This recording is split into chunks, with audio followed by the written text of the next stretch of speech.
Hey everybody, welcome to another episode of Have You Played, where I show you some spoiler-free gameplay from a selection of older games and give you my thoughts on them. In this video I'm playing Tales of Symphonia Dawn of the New World, the action JRPG game which came out in 2008 and is the sequel to the 2003 game Tales of Symphonia.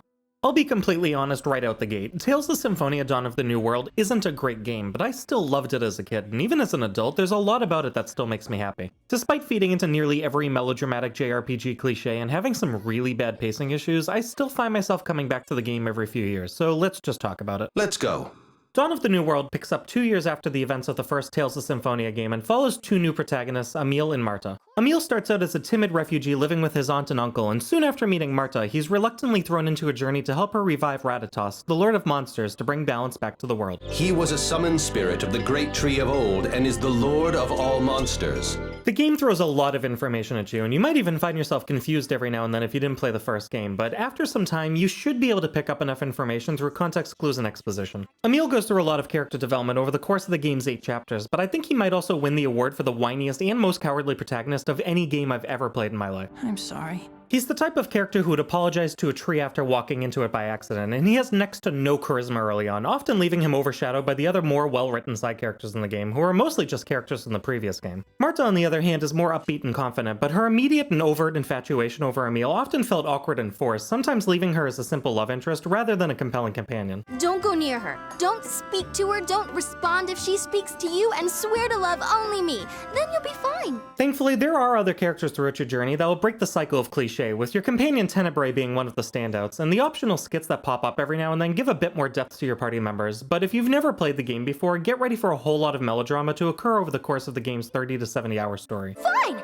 You know what? Well, I do love you, but I hate you. One of the weakest aspects to Dawn of the New World is definitely the pacing though, the blame of which is split between the dialogue and the gameplay itself. The first few hours of the game drag like crazy, and the rest of the game is bogged down by overly long strings of dialogue, flashbacks to things that happened moments ago, over-explanations of game mechanics, and tutorials on a timer that force you to read instructions while preventing you from being able to progress. This is the first time I've ever had to explain this much to anyone. Most of the game is voice acted as well, which is impressive given the sheer amount of dialogue that there is, but it also definitely contributes to some of the pacing issues, such as when a character is turned to for a simple name call or even just silence.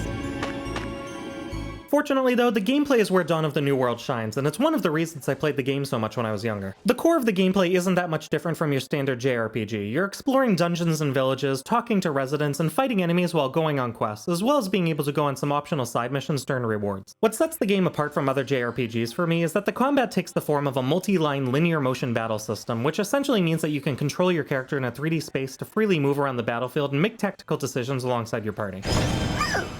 Some of your party members will have healing spells, others will be more focused on close combat, and some may even have long-ranged attacks, so there's plenty of different ways to mix and match tactics to find which characters and moves suit your playstyle best. That said, the gameplay does have a few minor issues. The lack of an autosave system, for instance, while not uncommon in JRPGs, can be a bit frustrating to deal with, and the AI for your monster and human partners can sometimes make some questionable choices while in combat. Despite these and a few other minor issues, though, the gameplay and the combat remain Dawn of the New World's strongest features. One of my other favorite aspects about the combat in Dawn of the New World involves the monster catching system. There are over 200 monsters in Dawn of the New World for you to battle against, recruit, and fight alongside as partners, and they're split among 10 types, including but not limited to beast, bird, aquatic, and ghost. You can recruit monsters using a unique in-game catching system that's explained to you shortly after your first few fights, and as your monsters level up, you'll be able to evolve them into various new forms. For example, the bird monster Chirpy starts off as a fairly small and weak monster, but after hitting level 15, it can evolve into the fire form Jabber. Alternatively, if you wait until level 20, you can evolve Chirpy into the ice-type Peepit, or the bigger and stronger Raven, which can then evolve into 3 other types of monsters. Some of the designs are admittedly just reskins or different colored variations, but a lot of them are drastically different, so if you're a big fan of monster catching systems like I am, you'll almost definitely love Dawn of the New World for this alone. When it comes to the game's overall presentation, Dawn of the New World lands in an interesting spot. The voice acting is actually quite good even when the writing stumbles, and the actors themselves deliver their lines with professionalism, which goes a long way toward keeping even the most melodramatic scenes watchable. What does that mean? Beats me.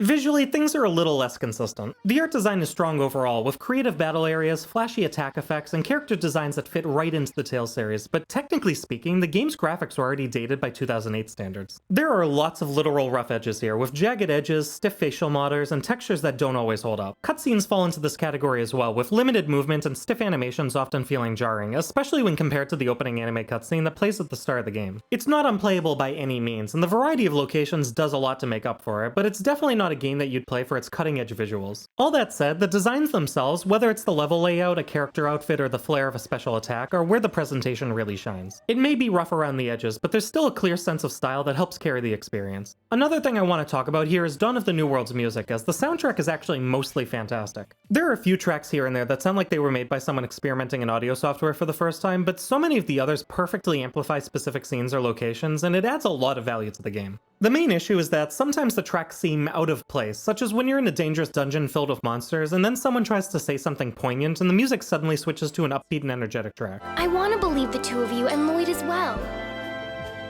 But maybe Tenebrae's right.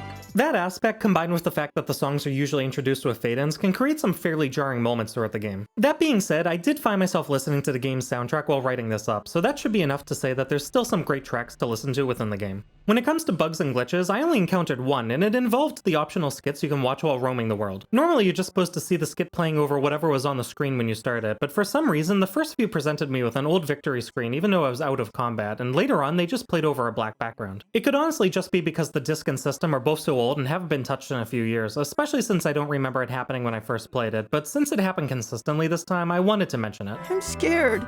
Aside from that though, load times aren't horrible and the rest of the game's performance stands strong, so I don't think players are going to encounter too many other issues at this point. Tales of Symphonia Dawn of the New World is a mixed bag. Objectively speaking, the game has a lot of flaws. Poor pacing, cliché JRPG writing, a tutorial sequence that drags on for too long, and repetitive cutscenes and dialogue, just to name a few. What did you say? But the real-time combat, monster catching mechanics, world design, music, and overall experience are executed so well that it's hard not to forgive the game's shortcomings, even if that means listening to the same meme-worthy quote over and over again. Courage is the magic that turns dreams into reality. For years, it was a game that I kept coming back to because of the longevity it offers, and every single time, I'd go through with a different team for a slightly different experience, especially since a single playthrough is probably going to take even returning players 30 to 40 hours to complete. This game isn't for everyone though, and even veteran JRPG fans may not love it, I'll be the first to admit that, but where the game shines, it really does offer some flashes of greatness. Now, there's no harm in arming yourself with a little information. As always though, this is just my opinion. Whether you're just starting out on your journey with Marta, or you've already become a shining knight of Ratatosk, let me know in the comments what you think of Tales of Symphonia Dawn of the New World. Sure.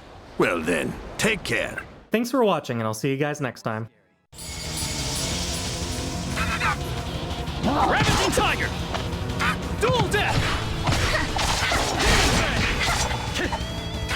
Blade Fury! Dark Radiance! Converging Fury!